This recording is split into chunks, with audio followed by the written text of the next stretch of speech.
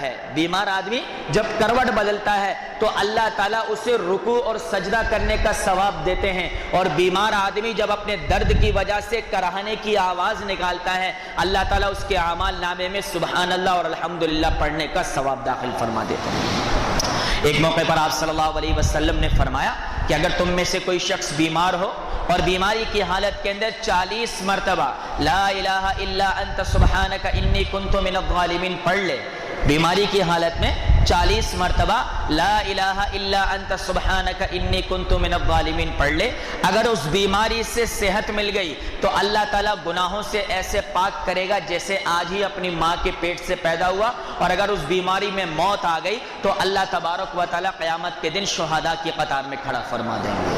تو میرے دوستوں اور بزرگوں، اندازہ لگائیں کہ کیسے کیسے بہانے ہیں، ایسا کیوں ہے؟ کیونکہ میرا بندہ تو مجھے بہت پیارا لگتا ہے۔ پھر رمضان کا مہینہ تو خود فرمایا کہ مغفرت کا مہینہ، اور فرمایا رمضان کا مہینہ تو وہ مہینہ ہے کہ جس میں معافی کی لوٹ سیل لگی ہوتی ہے، حضور اکرم صلی اللہ علیہ وسلم کا فرمان ہے کہ روزانہ افطار کے وقت ایسے 60,000 لوگوں کو جن پر جہنم واجب ہو چکی ہے اللہ تعالیٰ ان کی مغفرت کا فیصلہ فرما دیتے ہیں۔ حضرت حسن بن علی رضی اللہ تعالیٰ عنہ فرماتے ہیں کہ روزانہ افطار کے وقت ایسے 6 لاکھ لوگوں کو جن پر جہنم واجب ہو چکی ہے ان کی معافی کا اعلان کر دیا جاتا ہے۔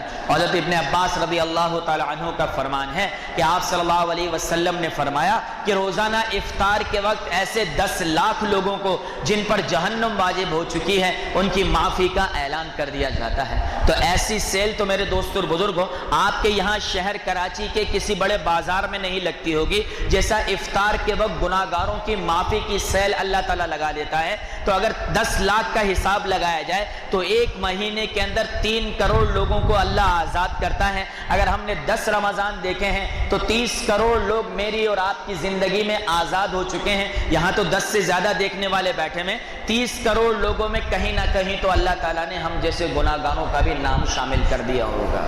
میرے محترم عزیزوں دوستوں اور بزرگوں، اللہ کی ذات تو وہ ذات ہے جو توبہ کر لیں نا، ہم زبانی کر لیں، اس پر دلیل بھی نہیں مانگی جاتی۔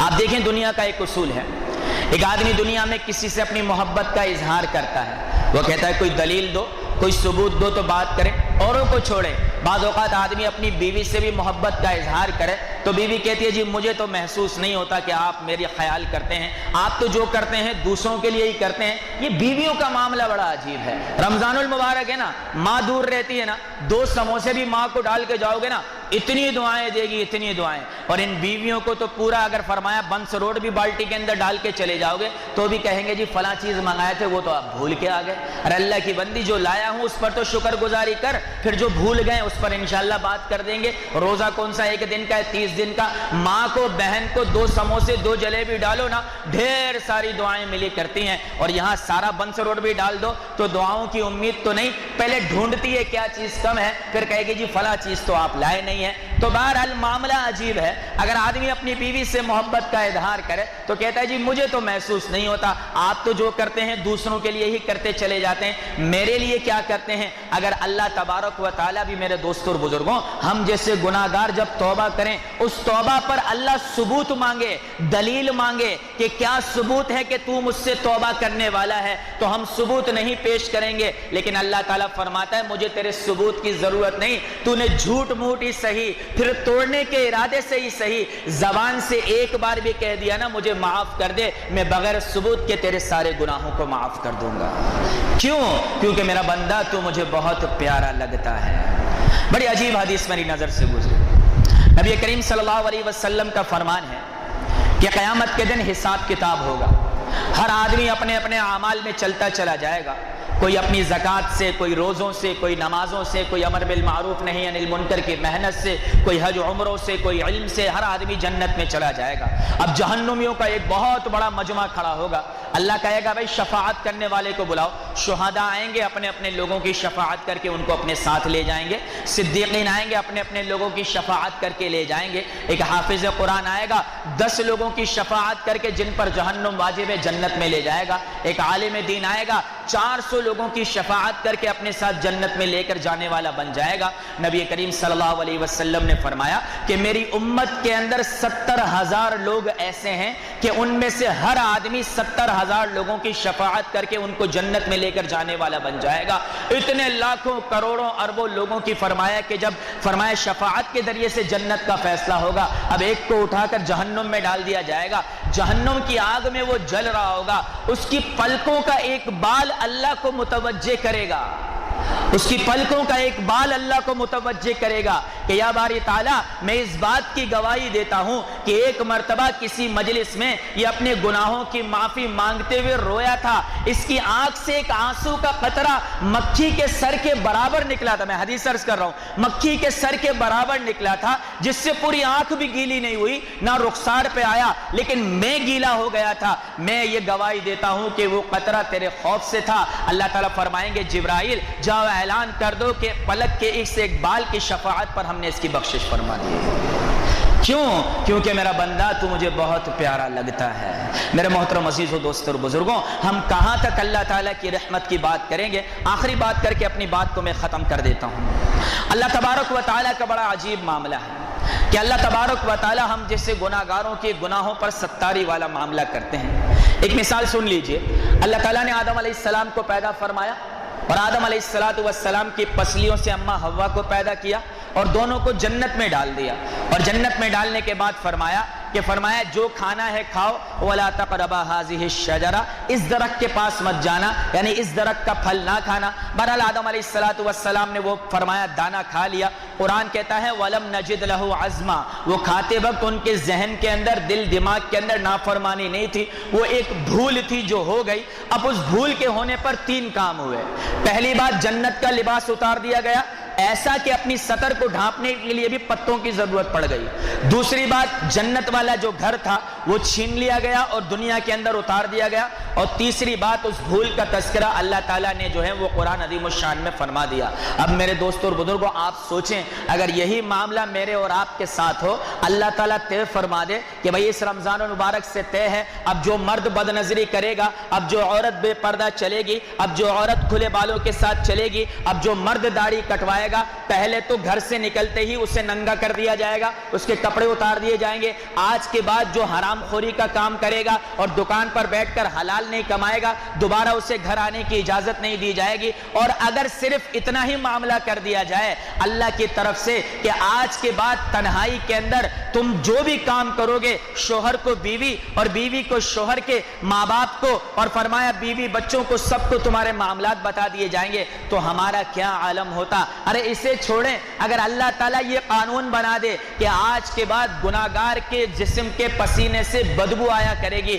تو ہمارے تو قریب بھی کوئی کھڑا نہیں ہوتا. لیکن وہ ستار ہے میرے دوستوں اور بزرگوں, اس نے گناہوں پر پردہ کر کے رکھا ہے. لیکن کب تک؟ صرف اس وقت تک جب تک میری اور آپ کی آنکھ کھلی ہے. حدیث پاک میں آتا ہے جو عورت بے پردہ چلے گی اسے برہنہ بالوں سے پکڑ کے فرمایا کہ میدان حشر میں گھسیٹا جائے گا. میدان حشر میں انسان کے تن پر کپڑا نہیں ہوگا. امی عائشہ نے فرمایا کہ یا رسول اللہ, کیا مردوں عورتوں کو ایک دوسرے سے حیا نہیں آئے گی؟ آپ صلی اللہ علیہ وسلم نے فرمایا عائشہ, وہ ایسا نفسا نفسی کا عالم ہوگا کہ انسان اپنے قریب والے کی بھی پرواہ نہیں کرے گا. تو وہاں تو تن سے کپڑا لے لیا جائے گا, اور وہاں فرمایا کہ پورے گناہوں کی مووی چلا کر سارے کے سارے عزیز رشتہ داروں کو, ماں باپ بہن بھائی دوستوں کو بتایا جائے گا, دیکھو یہ تنہائی میں کیا کرتا تھا, دیکھو یہ تنہائی میں کیا کیا کرتی تھی. اس دن کی ستاری چاہیے تو آج اللہ کو منانا ضروری ہے, ورنہ اس دن کی ستاری کی کوئی امید نہیں ہے میرے دوستوں اور بزرگوں.